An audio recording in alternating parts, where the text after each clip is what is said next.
What if I told you that right now in West Africa, there's a country that might just be flipping the script on education and poverty, where students aren't just attending school, they're getting paid to do it? You heard that right. According to Viral News, university students in Burkina Faso will now receive 100,000 CFA francs every month, not just during school, but even after graduation until they find a job. Is this real? Is this possible?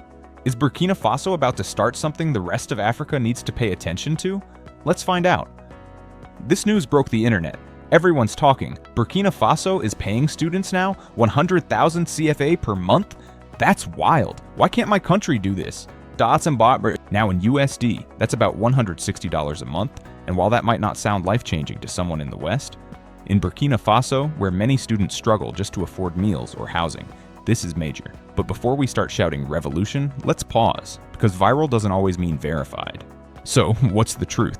As of now, there's no official confirmation that every student will be receiving a blanket 100,000 CFA salary, but, and it's a big but, the government is investing heavily in student support. In June 2024, the National Lottery, LONAB, and the National Fund for Education, FONER, signed a deal worth 1.25 billion CFA francs that's over 2 million USD aimed at helping non-scholarship students, funding master's and PhD research, improving student living conditions. It's not just talk, this is real money being used to support real students. And this is part of a much bigger vision from President Ibrahim Traoré. He's been spearheading a bold agenda to modernize education across the country, building new lecture halls, creating technical training centers, even investing in preschools to start early. It's about more than just degrees, it's about creating a system where education becomes a national engine. No more brain drain, no more dropout cycles, just opportunity. This story is personal. Across Africa, there are millions of bright students who don't finish school not because they aren't smart, but because they just can't afford it. Now imagine the ripple effect if more governments said, "We'll cover your basics so you can focus on learning." You'd get higher graduation rates, more skilled professionals, less poverty, more innovation. Burkina Faso's approach, even if not fully confirmed at the $100,000 per month level, shows a shift in mindset. It says education isn't a burden, it's an investment. And here's what's genius. This isn't just about classrooms.